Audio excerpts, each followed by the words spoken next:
La Russie qui veut mettre l'Europe à genoux, la Russie qui veut faire tomber l'économie européenne. C'est ce qu'on entend dans plusieurs bouches depuis tous ces derniers temps. Beaucoup pensent que la Russie, disent que la Russie aurait fermé des robinets de gaz et que rien ne part plus, rien n'arrive plus en Europe, et ce qui signifie la chute, c'est-à-dire la fin du règne européen. Dans cette vidéo, je te donne la version originale, je prends le problème sur plusieurs volets, je te parle bref de cette géostratégie, de toute cette géostratégie qui tourne autour du gaz russe. Parce que beaucoup, c'est vrai, beaucoup sont fiers et ils racontent avec fierté que l'Europe serait en train de tomber parce que la Russie refuse à complètement fermer les robinets de gaz. Dans cette vidéo, tu apprends un peu plus stratégiquement, logiquement, tu auras la vraie version. Tout de suite.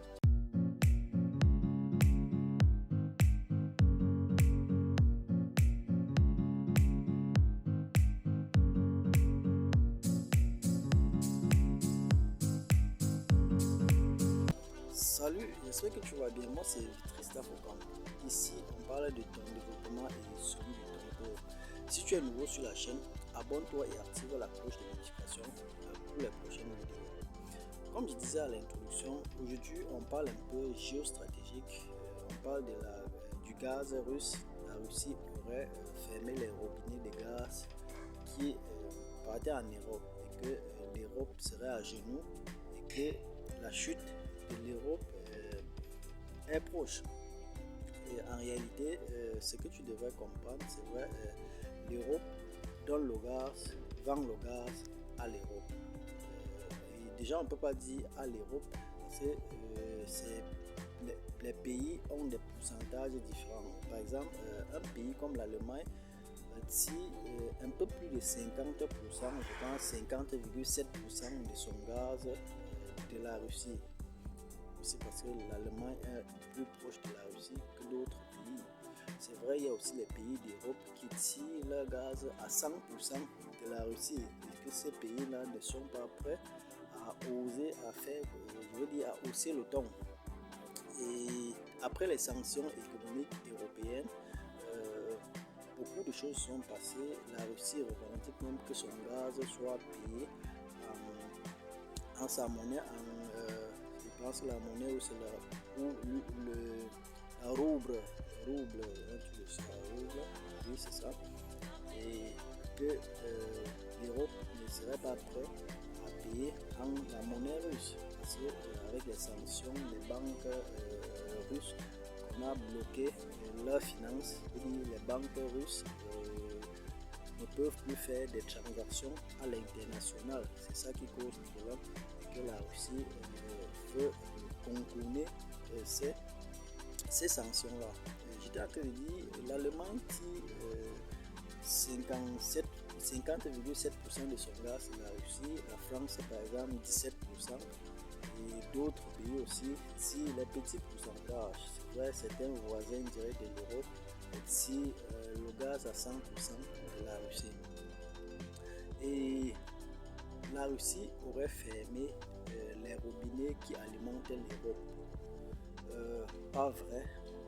Premièrement, ce qu'il faut savoir, c'est que l'Allemagne étant le premier acheteur du gaz russe, il y a 3 gazoducs qui alimentent l'Allemagne.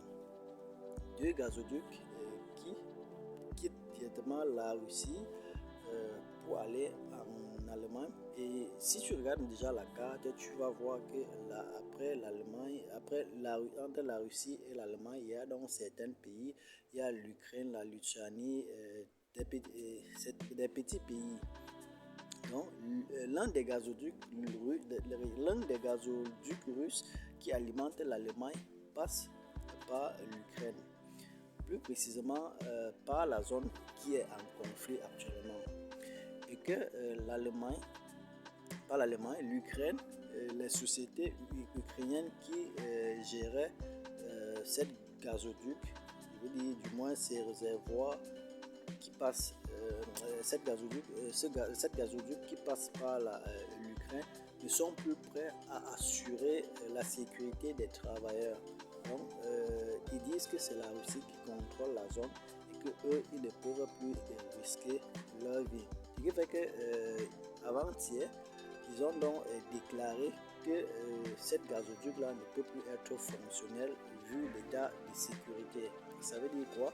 Ça veut dire qu'au lieu des trois gazoducs qui alimentent l'Allemagne, il y a donc plutôt deux fonctionnels. Sinon, le gazoduc principal qui alimente l'Allemagne, c'est pas celui qui passe par l'Ukraine. Tu as sûrement entendu parler de Nord Stream 1. Il y a d'abord gazoduc principal, Nord Stream 1.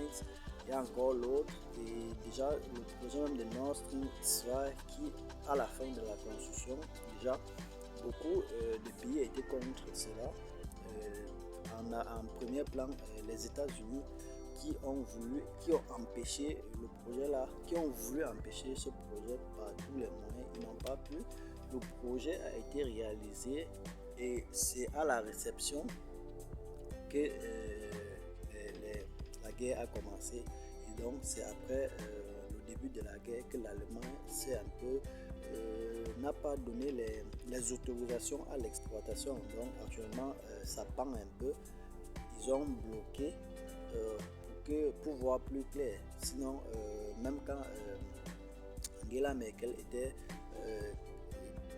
présidente, la reine, les gens ont essayé, elle tenait beaucoup à ce projet. Voilà pourquoi ce projet a été réalisé jusqu'à la fin. Donc, cette rumeur qui raconte, la rumeur qui court partout que l'Allemagne la Russie aurait fermé les robinets de gaz qui alimentent l'Europe, c'est faux.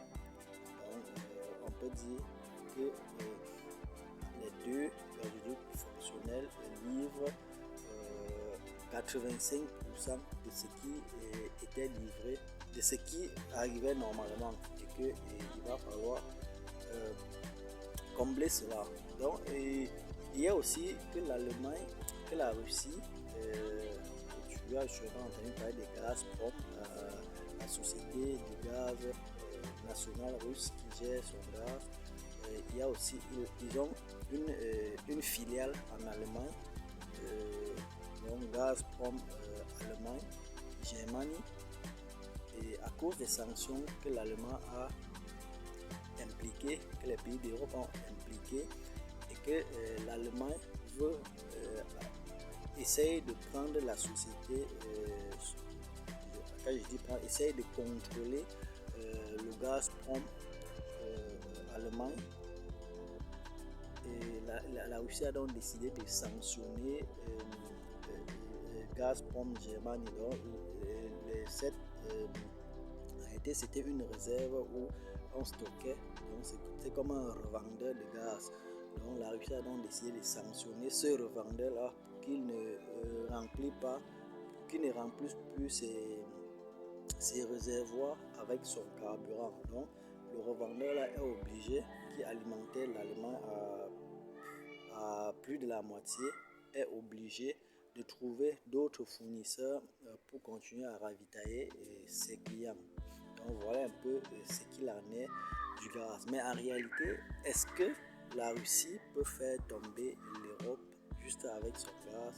La réponse, c'est non. Premier point, la Russie, le gaz que l'Allemagne, disons même les pays d'Europe, déjà, ce n'est que l'Allemagne qui tire à 50% son gaz de la Russie, et que l'Allemagne actuellement est en train de construire, je veux dire, des ports capables de stocker le gaz. Donc, le gaz liquéfié, c'est-à-dire le gaz qu'on a qu'on a ramené à une température de moins 150, qu'on a rendu liquide à une température de moins 150 degrés pour faciliter le transport, pour venir des États-Unis, d'autres pays, on parle même du Nigeria, des pays arabes, pour alimenter l'Allemagne. Tu vois déjà que il y a ceux qui profitent du crime. Bon, on ne peut pas parler du crime, mais et voilà même déjà pourquoi l'Allemagne au début était contre le projet de Nord Stream.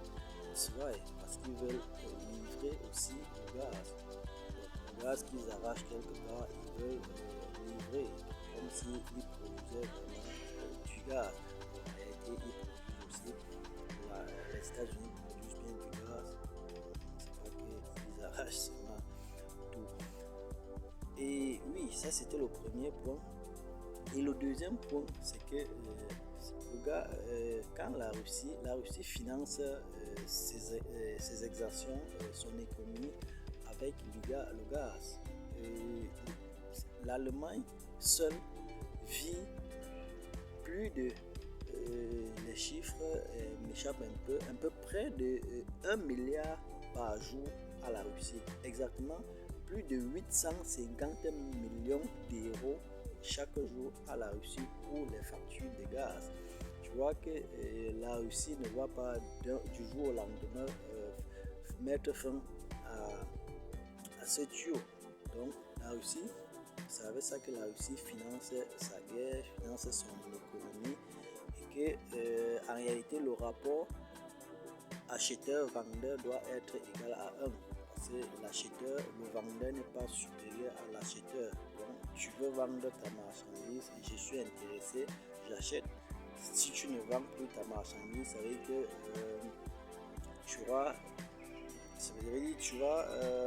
tu vas rester avec. Bon, en réalité, on ne peut pas dire qu'il va rester avec, il va trouver d'autres acheteurs, comme l'ancien acheteur va trouver d'autres vendeurs. C'est vrai, le gaz russe, tu diras que si l'Europe ne prend pas, la Chine va prendre. Donc, ce qui est vrai, la Chine peut tout prendre, ça c'est vrai. Bon, ça c'est, je veux dire, peut prendre. Est-ce que la Chine sera donc prête à prendre tout le gaz russe? Non, c'est pas. Et en réalité même, si on veut chercher le perdant ici, le perdant sera la Russie. Pourquoi? Parce que la Russie, avec ce que la Russie, ou bien la panique, l'Europe en réalité, surtout l'Allemagne, ils sont en train de chercher des voies et moyens pour être indépendants, je veux dire pour rendre le pourcentage du gaz russe à 0%. Vous voyez que les projets pour les énergies renouvelables doivent être poussés rapidement. Ce qui fait qu'à la longue, le gaz russe ne sera même plus la bienvenue en Europe. Et pour conclure cette vidéo, j'ai l'impression, un sondage a d'ailleurs montré que 3 Africains sur 5 aimeraient la chute de l'Europe. Je ne sais pas si c'est à cause du passé que l'Afrique, ou bien des relations que l'Afrique a eues avec l'Europe. Même les Africains qui vivent en Europe sont contents de dire que la Russie a fermé les robinets de gaz, même comme eux-mêmes ils utilisent le gaz russe. La guerre qui oppose la Russie et l'Ukraine, l'Afrique, beaucoup, 8 sur 10 Africains ont choisi leur camp, ils sont derrière la Russie. Et beaucoup ils pensent que la Russie serait mieux que l'Europe et que la Russie serait un bon partenaire pour l'Europe et que la Russie peut donner le cadeau que l'Afrique n'a pas donné. C'est pas vrai. Normalement, en relation, il n'y a pas de cadeau. C'est le gagnant-gagnant. Ou bien tu te laisses exploiter, l'adversaire veut t'exploiter. Si tu ne défends pas tes intérêts, alors tu seras exploité tout simplement. Il n'y a pas, c'est pas l'amitié, mais des intérêts. On peut voir des intérêts. Donc en définitive, la Russie n'a pas fermé les robinets qui alimentent l'Europe, pour ne pas dire qui alimentent l'Allemagne, et que même si la Russie fermé ses robinets, il y a les alternatives. La Russie ne peut pas mettre l'Europe, pour ne pas dire l'Allemagne, à genoux avec son gaz. Donc, arrêtons de penser ce qui n'est pas faisable. Arrêtons de croire que la Russie va mettre l'Europe à genoux. C'est vrai, si la Russie ferme brusquement ses robinets, ça peut causer ça peut causer un désagrément sur l'économie européenne, pour ne pas dire allemande, pendant une période. Mais la Russie ne peut pas faire chuter l'Allemagne. J'espère que ces informations ont été claires. J'espère que tu as compris les enjeux de ce qui se passe et qu'il n'y aura pas une troisième guerre mondiale à cause du gaz russe, on n'ira pas plus loin que la guerre entre l'Allemagne et la Russie et l'Ukraine. On va rester à ce niveau et surtout porte-toi bien et à jeudi prochain. Ciao.